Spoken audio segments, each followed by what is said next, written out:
Constitución Apostólica Indulgentiarum Doctrina. De su Santidad Pablo VI. Sobre la revisión de las indulgencias. La doctrina y uso de las indulgencias, vigentes en la Iglesia Católica desde hace muchos siglos, están fundamentados sólidamente en la revelación divina, que, legada por los apóstoles, progresa en la Iglesia con la asistencia del Espíritu Santo, mientras que, la Iglesia en el decurso de los siglos, tiende constantemente a la plenitud de la verdad divina, hasta que en ella se cumplan las palabras de Dios. Sin embargo, para el correcto entendimiento de esta doctrina y de su saludable uso es conveniente recordar algunas verdades en las que siempre creyó toda la Iglesia, iluminada por la palabra de Dios, y los obispos, sucesores de los apóstoles, y sobre todo los romanos pontífices, sucesores de Pedro, han venido enseñando y enseñan, bien por medio de la praxis pastoral, bien por medio de documentos doctrinales, a lo largo de los siglos.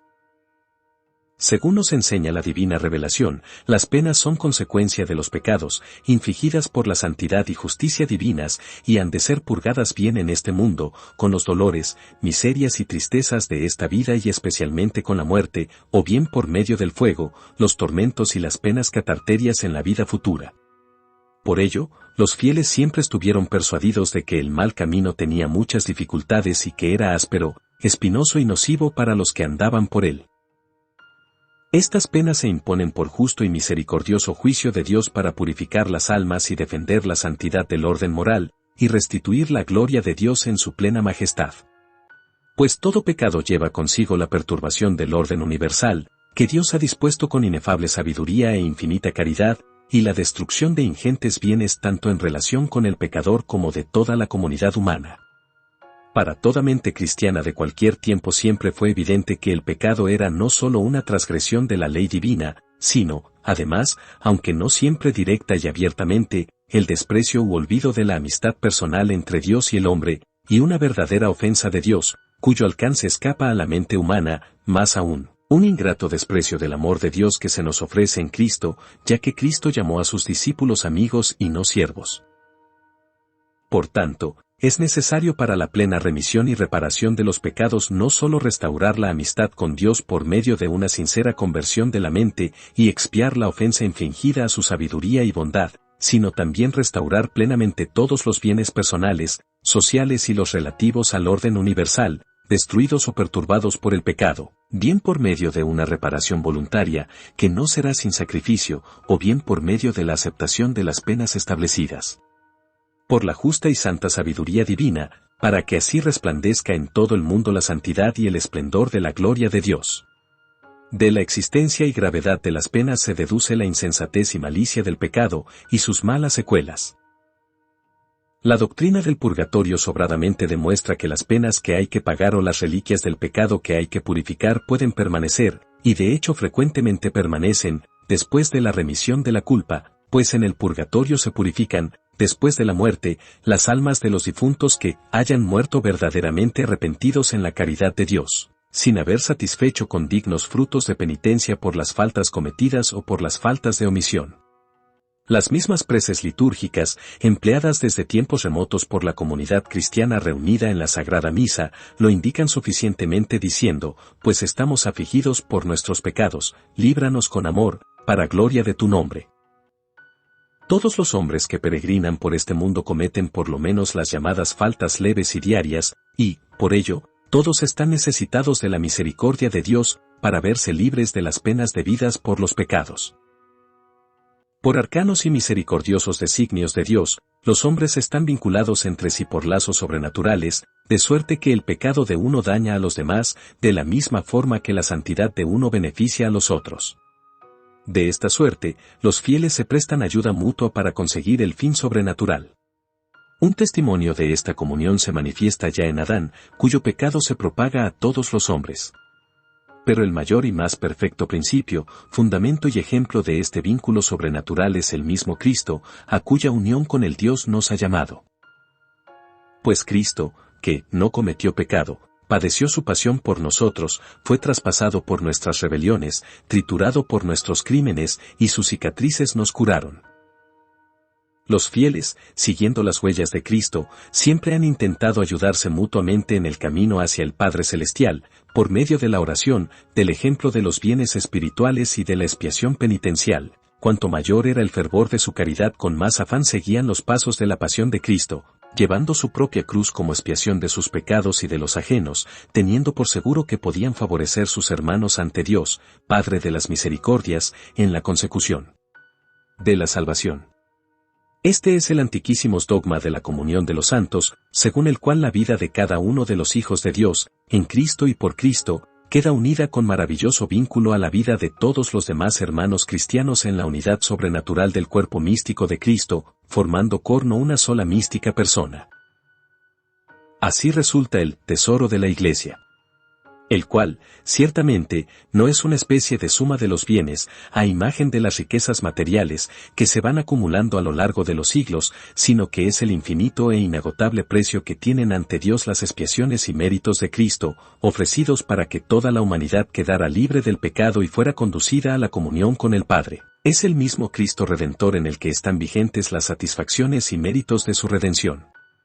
A este tesoro también pertenece el precio verdaderamente inmenso e inconmensurable y siempre nuevo que tienen ante Dios las oraciones y obras buenas de la bienaventurada Virgen María y de todos los santos, que, habiendo seguido, por gracia del mismo Cristo, sus huellas, se santificaron ellos mismos, y perfeccionaron la obra recibida del Padre, de suerte que, realizando su propia salvación, también trabajan en favor de la salvación de sus hermanos, en la unidad del cuerpo místico.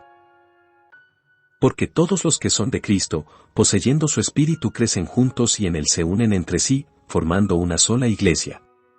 Así que la unión de los peregrinos con los hermanos que durmieron en la paz de Cristo, de ninguna manera se interrumpe, antes bien, según la constante fe de la iglesia, se fortalece con la comunicación de los bienes espirituales. Por estar los bienaventurados más íntimamente unidos a Cristo, consolidan más eficazmente a toda la iglesia en la santidad, y contribuyen de múltiples maneras a su más dilatada edificación. Porque ellos llegaron ya a la patria y gozan de la presencia del Señor, por Él, con Él y en Él no cesan de interceder por nosotros ante el Padre, presentando por medio del único mediador de Dios y de los hombres Cristo Jesús, los méritos que en la tierra alcanzaron, sirviendo al Señor en todas las cosas y completando en su propia carne, en favor del cuerpo de Cristo que es la Iglesia, lo que falta a los sufrimientos de Cristo.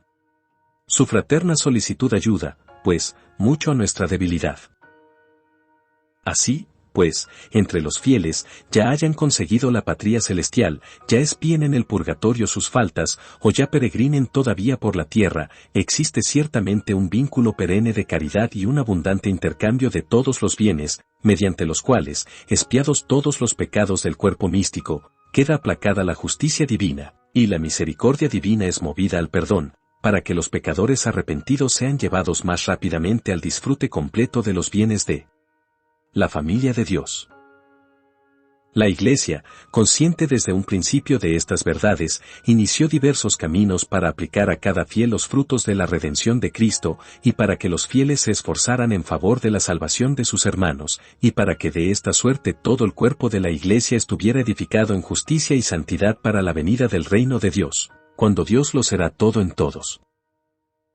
Los mismos apóstoles exhortaban a sus discípulos a orar por la salvación de los pecadores. Una antiquísima costumbre de la Iglesia ha conservado este modo de hacer, especialmente cuando los penitentes suplicaban la intercesión de toda la comunidad, y los difuntos eran ayudados con sufragios, especialmente con la ofrenda del sacrificio eucarístico.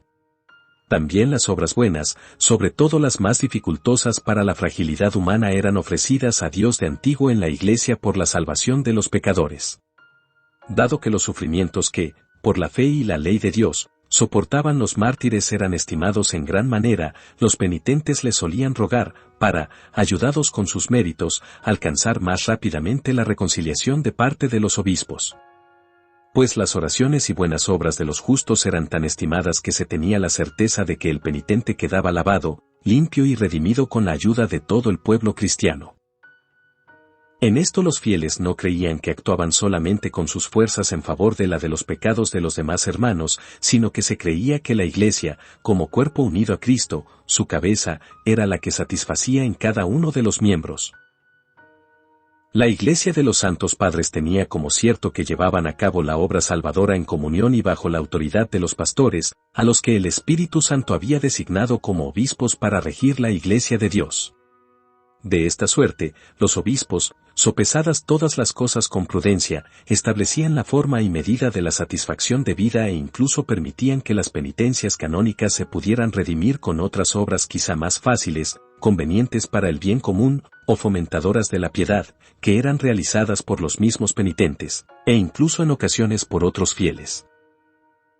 La vigente persuasión en la Iglesia de que los pastores de la Grey del Señor podían librar a los fieles de las reliquias de los pecados por la aplicación de los méritos de Cristo y de los santos, poco a poco, a lo largo de los siglos, por inspiración del Espíritu Santo, alma del pueblo de Dios, sugirió el uso de las indulgencias, por medio del cual se realizó un progreso en esta misma doctrina y disciplina de la Iglesia, fue un progreso y no un cambio, 38, y un nuevo bien sacado de la raíz de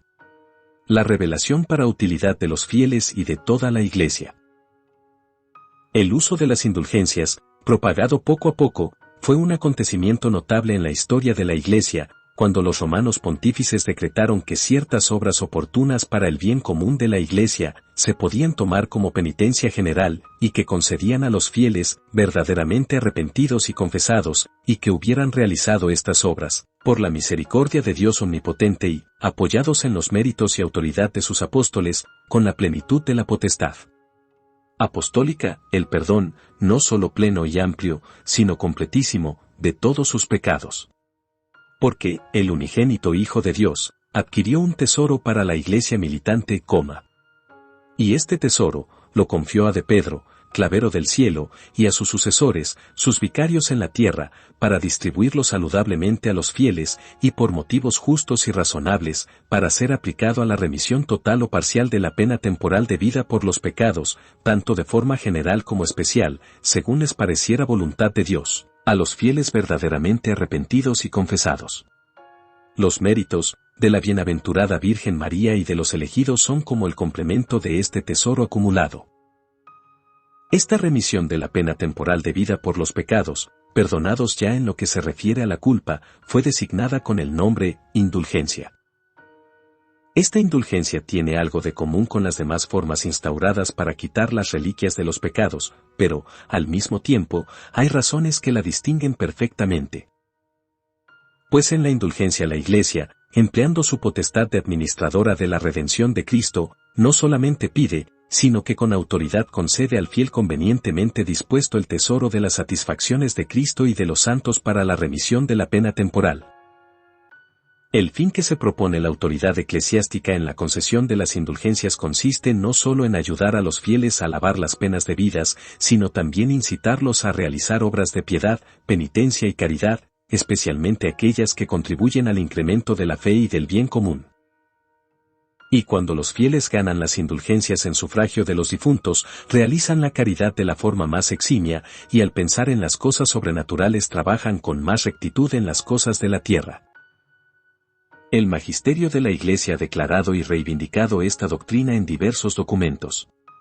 Ciertamente que en el uso de las indulgencias a veces han existido abusos, bien porque, debido a indiscretas y superfluas indulgencias, se menospreciaban los poderes de la Iglesia y se debilitaba la satisfacción penitencial, bien porque se vilipendiaba el nombre de las indulgencias por unas míseras ganancias. La Iglesia, sin embargo, corrigiendo y enmendando abusos, enseña y ordena que el uso de las indulgencias ha de conservarse en la Iglesia como muy saludable para el pueblo cristiano y aprobado por la autoridad de los sacrosantos concilios, y condena con anatema a quienes afirmen que éstas son inútiles o que la Iglesia no tiene potestad para concederlas. Hoy también la Iglesia invita a todos sus hijos a que mediten y consideren el gran valor del uso de las indulgencias para la vida individual y para el fomento de la sociedad cristiana. Si recordamos brevemente los motivos principales, en primer lugar este uso saludable nos enseña que es malo y amargo abandonar al Señor, tu Dios. Los fieles, al ganar las indulgencias, advierten que no pueden expiar solo con sus fuerzas al mal que se han infligido al pecar, a sí mismos y a toda la comunidad, y por ello son movidos a una humildad saludable. Además, el uso de las indulgencias demuestra la íntima unión con que estamos vinculados a Cristo y la gran importancia que tiene para los demás la vida sobrenatural de cada uno para poder estar más estrecha y fácilmente unidos al Padre. El uso de las indulgencias fomenta eficazmente la caridad y la ejerce de forma excepcional, al prestar ayuda a los hermanos que duermen en Cristo. Además, las indulgencias aumentan la confianza y la esperanza de una plena reconciliación con Dios Padre, no dando tregua al abandono ni permitiendo descuidar el cultivo de las disposiciones requeridas para una plena comunión con Dios. Pues las indulgencias, a pesar de ser beneficios gratuitos, solamente se conceden, tanto a los vivos como a los difuntos, una vez cumplidas ciertas condiciones, requiriéndose para ganarlas, bien que se hayan llevado a cabo las obras buenas prescritas, bien que el fiel esté dotado de disposiciones debidas, es decir, que ame a Dios, deteste los pecados, tenga confianza en los méritos de Cristo y crea firmemente que la comunión de los santos le es de gran utilidad. Tampoco se puede dejar pasar por alto que los fieles, al ganar las indulgencias, se someten dócilmente a los legítimos pastores de la Iglesia y de forma especial al sucesor de Pedro, clavero del cielo, a los que el Señor mandó que apacentaran y rigieran su Iglesia. De esta suerte, la saludable institución de las indulgencias hace a su modo que la Iglesia se presente a Cristo sin mancha ni arruga, santa e inmaculada, maravillosamente unida a Cristo por el vínculo sobrenatural de la caridad. Puesto que con la ayuda de las indulgencias los miembros de la Iglesia purgante se suman más rápidamente a la Iglesia celestial, por las mismas indulgencias el reino de Cristo se instaura más y con mayor rapidez, hasta que lleguemos todos a la unidad en la fe y en el conocimiento del Hijo de Dios, al hombre perfecto, a la medida de Cristo en su plenitud. Basada en estas verdades, la Santa Madre Iglesia, al recomendar nuevamente a los fieles el uso de las indulgencias, como uso muy grato al pueblo cristiano a lo largo de muchos siglos y también en nuestros tiempos, como lo prueba la experiencia, no pretende quitar importancia a las demás formas de santificación y purificación, en especial al santo sacrificio de la misa y los sacramentos, sobre todo al sacramento de la penitencia, ni tampoco a los copiosos auxilios denominados bajo el nombre común de sacramentales, ni a las obras de piedad, penitencia y caridad. Todas estas formas tienen de común el que operan con tanta más validez la santificación y la purificación cuanto más estrechamente se está unido a Cristo, cabeza, y al cuerpo de la Iglesia, mediante la caridad. Las indulgencias confirman también la supremacía de la caridad en la vida cristiana. Pues no se pueden ganar sin una sincera metanoia y unión con Dios, a lo que se suma el cumplimiento de las obras prescritas. Sigue en pie, por tanto, el orden de la caridad, en el que se inserta la remisión de las penas por dispensación del tesoro de la Iglesia. La Iglesia exhorta a sus fieles a que no abandonen ni menosprecien las santas tradiciones de sus mayores, sino que las acepten religiosamente y las estimen como precioso tesoro de la familia católica. Sin embargo, permite que cada uno emplee estos auxilios de purificación y santificación con la santa y justa libertad de los hijos de Dios, aunque pone de continuo ante su consideración los requisitos más necesarios, mejores y más eficaces para conseguir la salvación. Y para que el empleo de las indulgencias se tenga en mayor estima y dignidad, la Santa Madre Iglesia ha creído oportuno introducir algunas innovaciones en su disciplina y decretar nuevas normas. Las normas que siguen a continuación introducen las oportunas variaciones en la disciplina de las indulgencias, habiendo tenido en cuenta los deseos de las conferencias episcopales. Las normas del Código de Derecho Canónico y de los decretos de la Santa Sede sobre las indulgencias permanecen intactos en lo que concuerden con las nuevas normas. En la preparación de estas normas se han tenido en cuenta de forma especial tres cosas: establecer una nueva medida para la indulgencia parcial, disminuir oportunamente las indulgencias plenarias, atribuir a las llamadas indulgencias reales y locales una forma más simple y más digna. En lo referente a la indulgencia parcial, se prescinde de la antigua determinación de días y años, y se ha buscado una nueva norma o medida, según la cual se tendrá en cuenta la acción misma del fiel que ejecuta una obra enriquecida con indulgencia. Puesto que el fiel, mediante su acción, además del mérito, que es el principal fruto de su acción, puede conseguir también una remisión de la pena temporal, tanto mayor cuanto mayor es la caridad de quien la realiza y la excelencia de la obra, se ha creído oportuno que esta misma remisión de la pena, ganada por el fiel mediante su acción, sea la medida de la remisión de la pena que la autoridad eclesiástica liberalmente añade por la indulgencia parcial. Con respecto a la indulgencia plenaria, ha parecido oportuno disminuir convenientemente su número, para que los fieles tengan la debida estima de la indulgencia plenaria y puedan conseguirla con las debidas disposiciones. A lo que está al alcance de la mano se le da poca importancia, lo que se ofrece con abundancia pierde en estimación, dado que la mayoría de fieles necesitan un conveniente espacio de tiempo para prepararse a ganar convenientemente la indulgencia plenaria. En lo referente a las indulgencias reales o locales, no solo se ha disminuido notablemente su número, sino que se ha suprimido esta denominación, para que quede más patente que son las acciones de los fieles las que están enriquecidas de indulgencias, y no las cosas o lugares que son solamente ocasión para ganar las indulgencias. Más aún, los miembros de las pías asociaciones pueden ganar sus indulgencias propias, realizando las obras prescritas, sin requerirse el empleo de insignias. Normas. Norma 1. Indulgencia es la remisión ante Dios de la pena temporal por los pecados, ya perdonados en lo referente a la culpa que gana el fiel, convenientemente preparado, en ciertas y determinadas condiciones, con la ayuda de la Iglesia, que, como administradora de la redención, dispensa y aplica con plena autoridad el tesoro de los méritos de Cristo y de los santos. Norma 2. La indulgencia es parcial o plenaria, según libere totalmente o en parte de la pena temporal debida por los pecados. Norma 3. Las indulgencias, ya parciales ya plenarias, siempre pueden aplicarse por los difuntos a modo de sufragio. Norma 4. La indulgencia parcial, de ahora en adelante, será indicada exclusivamente por las palabras indulgencia parcial, sin añadir ninguna determinación de días ni de años. Norma 5.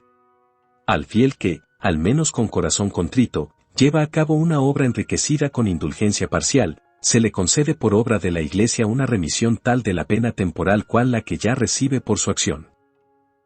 Norma 6. La indulgencia plenaria solamente se puede ganar una vez al día, salvo lo prescrito en la norma 18 para los que se encuentran in articulo mortis. En cambio, la indulgencia parcial se puede ganar muchas veces en un mismo día, a no ser que se advierta expresamente otra cosa. Norma 7. Para ganar la indulgencia plenaria se requiere la ejecución de la obra enriquecida con la indulgencia y el cumplimiento de las tres condiciones siguientes: la confesión sacramental, la comunión eucarística y la oración por las intenciones del romano pontífice. Se requiere además que se excluya todo afecto al pecado, incluso venial. Si falta esta completa disposición, y no se cumplen las condiciones arriba indicadas, salvo lo prescrito en la norma para los impedidos, la indulgencia será solamente parcial. Norma 8. Las tres condiciones pueden cumplirse algunos días antes o después de la ejecución de la obra prescrita, sin embargo, es conveniente que la comunión y la oración por las intenciones del sumo pontífice se realicen el mismo día en que se haga la obra. Norma 9. Con una sola confesión sacramental se pueden ganar muchas indulgencias plenarias, en cambio, con una sola comunión eucarística y con una sola oración por las intenciones del sumo pontífice solamente se puede ganar una indulgencia plenaria. Norma 10. La condición de orar por las intenciones del sumo pontífice se cumple plenamente recitando un Padre Nuestro y un Ave María por sus intenciones, aunque cada fiel puede rezar otra oración, según su devoción y piedad por el romano pontífice. Norma 11. Queda en pie la facultad concedida a los confesores por el canon 935 del Código de Derecho Canónico de conmutar a los impedidos tanto la obra prescrita como las condiciones. Los ordinarios del lugar pueden conceder a los fieles sobre los que ejerzan su autoridad según la norma del derecho, y que habiten en lugares donde de ningún modo o difícilmente puedan practicar la confesión y comunión, el poder ganar la indulgencia plenaria sin la comunión y confesión actual, con tal que estén arrepentidos de corazón y tengan propósito de recibir los citados sacramentos en cuanto les sea posible. Norma 12. Ya no se empleará más la división de las indulgencias en personales, reales y locales, para que quede bien manifiesto que lo que se enriquece con indulgencias son las acciones de los fieles, aunque a veces sigan unidas a una cosa o sitio determinado. Norma 13. Se revisará el encairidium de indulgencias, con el fin de enriquecer con indulgencias solamente las principales oraciones y obras de piedad, caridad y penitencia. Norma 14. Las listas y sumarios de las indulgencias de las órdenes, congregaciones religiosas, sociedades de vida en común sin votos, institutos seculares y pías asociaciones de fieles serán revisados lo antes posible, de forma que la indulgencia plenaria se pueda ganar solamente en unos días peculiares, que determinará la Santa Sede, a propuesta del moderador general o, si se tratara de pías asociaciones, del ordinario del lugar. Norma 15. En todas las iglesias, oratorios públicos o, por parte de quienes los empleen legítimamente, semipúblicos, puede ganarse una indulgencia plenaria aplicable y solamente en favor de los difuntos, el día 2 de noviembre. Pero en las iglesias parroquiales se puede, además, ganar una indulgencia plenaria 2 veces al año, el día de la fiesta del titular y el 2 de agosto, que se celebra la indulgencia de la porciúncula, o en otro día más oportuno que establezca el ordinario. Todas las citadas indulgencias podrán ganarse o en los días indicados o, con permiso del ordinario, el domingo anterior y el posterior. Las demás indulgencias adscritas a iglesias u oratorios serán revisadas cuanto antes. Norma 16. La obra prescrita para ganar la indulgencia plenaria adscrita a una iglesia u oratorio es una visita piadosa a estos, en la que se recitan la oración dominical y el símbolo de la fe, Padre Nuestro y Credo. Norma 17. El fiel que emplea con devoción un objeto de piedad, crucifijo, cruz, rosario, escapulario o medalla, bendecido debidamente por cualquier sacerdote, gana una indulgencia parcial. Y si hubiese sido bendecido por el sumo pontífice o por cualquier obispo, el fiel, empleando devotamente dicho objeto, puede ganar también una indulgencia plenaria en la fiesta de los santos apóstoles Pedro y Pablo, añadiendo alguna fórmula legítima de profesión de fe. Norma 18. Si no se pudiera tener en la hora de muerte un sacerdote para administrar los sacramentos y la bendición apostólica con su indulgencia plenaria, de la que se habla en el Canon 468, párrafo 2, del Código de Derecho Canónico, la Iglesia, Madre Piadosa, concede benignamente al que esté debidamente dispuesto la posibilidad de conseguir la indulgencia plenaria in articulo mortis, con tal que durante su vida hubiera rezado habitualmente algunas oraciones. Para conseguir esta indulgencia plenaria se empleará laudablemente un crucifijo o una cruz. El fiel podrá ganar esta misma indulgencia plenaria in articulo mortis aunque en el mismo día haya ganado ya otra indulgencia plenaria. Norma 19. Las normas dictadas sobre las indulgencias plenarias, especialmente la número 6, se aplican también a las indulgencias plenarias que hasta hoy se acostumbraban a llamar toutis quoties. Norma 20. La piadosa Madre Iglesia, especialmente solícita con los difuntos, dando por abrogado cualquier otro privilegio en esta materia, determina que se sufrague ampliamente a los difuntos con cualquier sacrificio de la misa. Las nuevas normas en las que se basa la consecución de las indulgencias entrarán en vigor a partir de los 3 meses cumplidos del día en que se publique esta Constitución en Acta Apostolicae Sedis. Las indulgencias anejas al uso de los objetos de piedad que arriba no se mencionan cesan cumplidos 3 meses de la promulgación de esta Constitución en Acta Apostolicae Sedis. Las revisiones de que se habla en las normas 14 y 15 deben proponerse a la Sagrada Penitenciaria antes de un año, cumplidos 2 años del día de esta Constitución. Las indulgencias que no fueran confirmadas perderán todo valor. Queremos que cuanto aquí hemos establecido y prescrito quede firme y eficaz ahora y en el futuro, sin que obste, en lo que fuera preciso, las constituciones y ordenaciones apostólicas publicadas por nuestros predecesores, y demás prescripciones, incluso dignas de especial mención y derogación. Dado en Roma, junto a San Pedro, el día 1 de enero, octava de la Natividad de nuestro Señor Jesucristo del año 1967, cuarto de nuestro pontificado.